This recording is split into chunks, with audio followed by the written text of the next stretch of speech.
ये सवाल मेरे साथ ही सब कुछ क्यों होता है? ये सिर्फ एक सवाल नहीं है ना? ये तो एक गहरी आह जैसी है। एक ऐसी आवाज जो अंदर से तब निकलती है जब हम बिल्कुल थके हुए, निराश और बेबस महसूस करते हैं। पर पता है, इस एक सवाल में सिर्फ थकान नहीं छिपी है। इसके पीछे एक बहुत ही गहरा मनोवैज्ञानिक नजरिया है।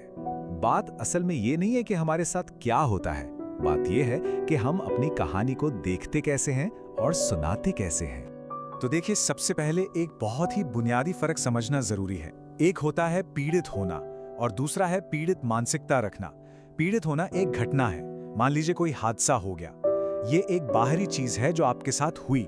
लेकिन पीड़ित मानसिकता वो एक पहचान बन जाती है, एक ऐसा चश्मा जिससे आप हर चीज को देखने लगते हैं।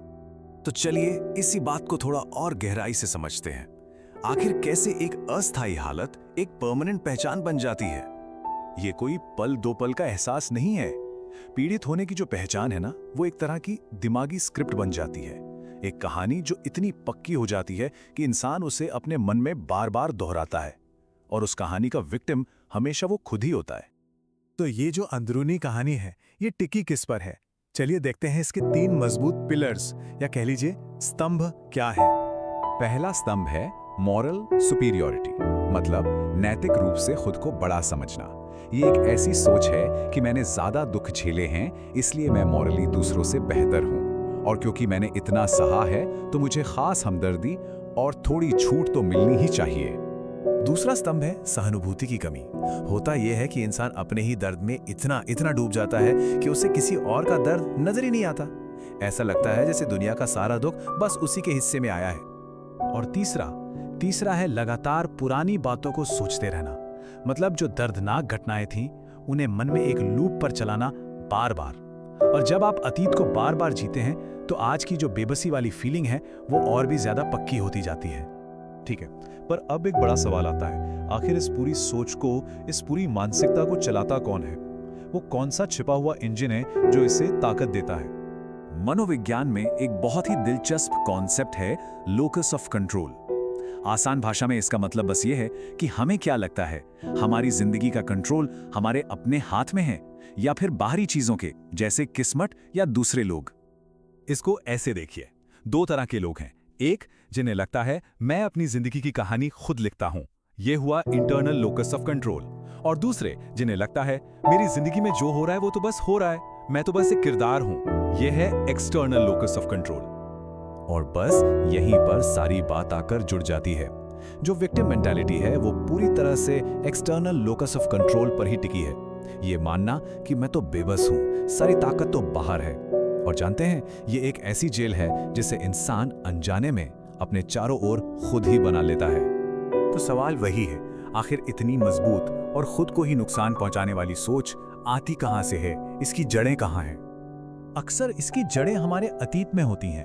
हो सकता है बचपन का कोई ट्रॉमा हो, कोई ऐसा अनुभव जिसने हमें अंदर तक हिला दिया हो, या फिर सीखी हुई लाचारी। मतलब बार बार ऐसी परिस्थितियां बनी कि हमें लगने लगा कि हमारी कोशिशों का कोई फायदा ही नहीं है। और एक और चीज है, इस विक्टिम रोल से जो सहानुभूति और ध्यान मिलता है ना, वो भी अनजाने में इस सोच को और पुख्ता करता चला जाता है। तो ये तो हुई जड़ की बात। अब देखते हैं कि आज की जिंदगी में, रोजमर्रा में ये सोच खुद की जेल कैसे तैयार करती है। देखिए, ये सोच असलियत को एक फिल्टर से देखती है। हर चीज को ऐसे देखेगी जिससे पीड़ित होने की बात सच साबित हो। जैसे किसी दोस्त ने फोन नहीं उठाया तो सीधा ख्याल आएगा उसने जानबूझकर मुझे इग्नोर किया। यहां तक कि इंसान सफलता से भी भागने लगता है, क्योंकि अगर सब ठीक हो गया तो फिर इस पहचान का क्या होगा जो इतने सालों से बनी हुई है।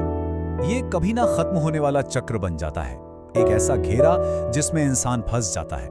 हर सोच, हर काम घूम फिरकर उसी बेबसी की भावना पर ले आता है, और ये चक्र खुद को ही और मजबूत करता जाता है। तो अब हमारे सामने 2 रास्ते साफ नजर आते हैं। एक रास्ता है विक्टिम आइडेंटिटी का, जहां सवाल है मैं ही क्यों, जहां इंसान खुद को शक्तिहीन महसूस करता है और दूसरों पर दोष डालता है।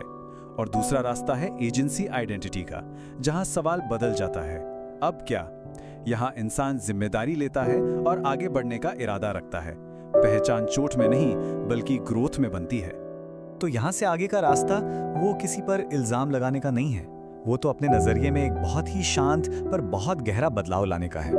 इस सफर में सबसे बड़ा कदम है अपने लोकस ऑफ कंट्रोल को बाहर से अंदर की तरफ लाना। ये मानना कि ठीक है, जो हो रहा है शायद उस पर मेरा कंट्रोल न हो, लेकिन मैं उस पर रिएक्ट कैसे करता हूं, इसका कंट्रोल हमेशा मेरे पास है। असली ताकत बाहर नहीं, अंदर है। विक्टर फ्रैंकल ने एक बहुत खूबसूरत बात कही है, जो होता है और हम उस पर जो प्रतिक्रिया देते हैं उसके बीच एक खाली जगह होती है। उसी जगह में हमारी आज़ादी है। सोचिए, हर घटना के बाद एक पल का ठहराव होता है, एक स्पेस, और उसी स्पेस में हमारी असली ताकत है, हमारी चुनने की आज़ादी। तो चलिए हम उस पहले सवाल पर वापस चलते हैं, लेकिन उसे एक नया रूप देते हैं। सवाल मेरे साथ ही क्यों हुआ नहीं, बल्कि सवाल ये है, ठीक है ये हुआ, अब अगला कदम क्या है? क्योंकि कहानी वहां खत्म नहीं होती जहां चोट लगती है। कहानी वहां से शुरू होती है जहां हम अगला कदम उठाने का फैसला करते हैं, और वो फैसला हमेशा हमारा होता है।